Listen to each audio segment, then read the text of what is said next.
The economy grew by 2% last year, so why do you feel poorer than last year? That question is the most important question in economics. And the answer starts with understanding one three-letter acronym that politicians quote every day and almost nobody fully understands. GDP, Gross Domestic Product. By the end of this video, you will understand exactly what it measures, exactly what it misses, and exactly why it almost never tells you what is actually happening in your life. GDP is the total value of everything produced and sold in a country in 1 year. Every car built, every coffee sold, every haircut given, every hospital visit charged, every government service provided. Add it all together, and you get GDP. When that number goes up from 1 year to the next, economists call it growth. When it goes down for 2 consecutive quarters, economists call it a recession. There are 3 ways to measure GDP, and they all give the same answer just from different angles. The first way is to add up all the spending in the economy. What consumers spend, what the government spends, what businesses invest, plus what is sold abroad, minus what is imported. The second way is to add up all the income earned. Every wage paid to every worker, every profit earned by every company, every tax collected by the government. The third way is to add up the value added at every stage of production. A steel mill adds value to iron ore. A car factory adds value to steel. A dealer adds value to the car. Each step counted once. 3 methods. Same number. That number is GDP. Now here is where it gets interesting and uncomfortable. GDP measures one thing very precisely: the total value of market transactions. If money changed hands, it counts. If it did not, it does not count. And that distinction is where the entire problem begins. You pay a cleaner 20 euros an hour to clean your home. That counts in GDP. You clean your own home yourself. That does not count in GDP. The cleaning happened either way. The home is just as clean either way, but only one version shows up in the economic data. Here is a more disturbing example. A serious car crash happens. Ambulances are called. Hospital bills are charged. The car is repaired. Lawyers are hired. Therapy is needed. All of that, every single euro spent as a result of that crash, adds to GDP. A country where nothing crashes, nobody gets sick, and everyone is safe would have lower GDP than a country full of expensive disasters. GDP cannot tell the difference between making something good happen and fixing something bad that happened. It just counts the money. Reason 1. GDP per capita hides inequality.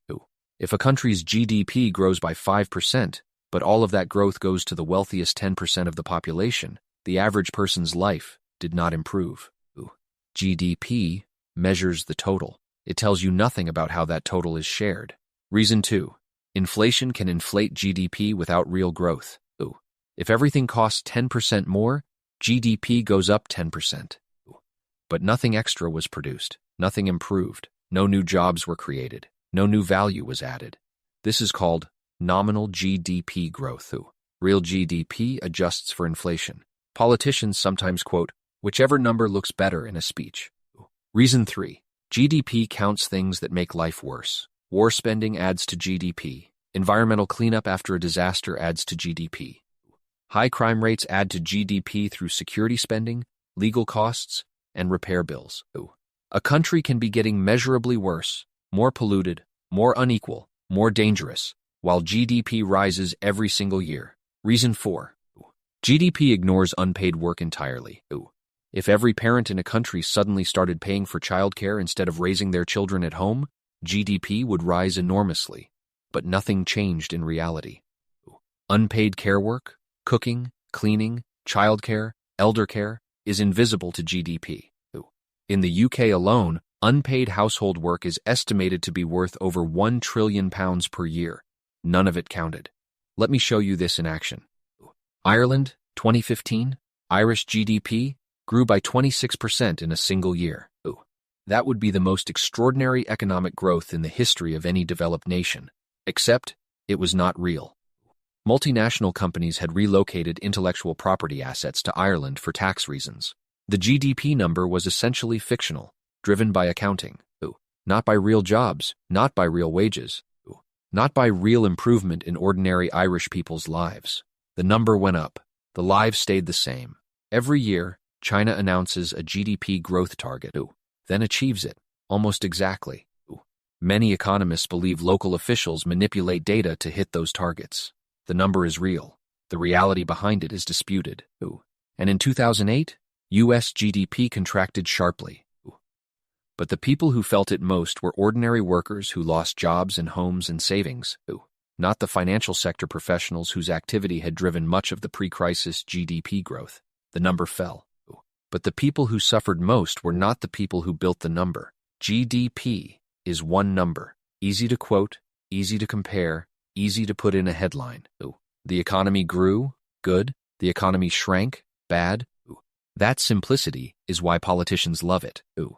A government that spends heavily on infrastructure, defense, or public services will see GDP rise regardless of whether that spending creates genuine value for ordinary people. Which means governments have a built-in incentive to talk about GDP, to quote it, to celebrate it, and to quietly ignore everything it does not tell you. Economists increasingly recognize that GDP alone is inadequate. The Human Development Index combines GDP per capita with life expectancy and education levels, a much fuller picture of well-being. The Gini coefficient measures inequality within a country. Two countries with identical GDP can have completely different distributions of wealth. The Genuine Progress Indicator adjusts GDP to subtract the cost of crime, pollution, and inequality, while adding the value of unpaid work and leisure time. And then there is Bhutan, a small country in the Himalayas that does not measure GDP as its primary indicator. Instead, it measures gross national happiness, literally, well-being, cultural preservation, environmental sustainability, psychological health. It is not a perfect measure either, but it asks a fundamentally different question. Not how much did we produce, but how well are we living? So next time you hear a politician say the economy grew by 2%, ask yourself 4 questions. Grew for who? After adjusting for inflation, counting what, and measuring whose work? GDP tells you the size of the pie. It tells you nothing about who baked it, who ate it, or how many people went home hungry. It is the most quoted number in economics, and it is also, in many ways, the most misunderstood. Understanding it does not make you cynical. It makes you informed, and being informed is the only real protection you have against being misled.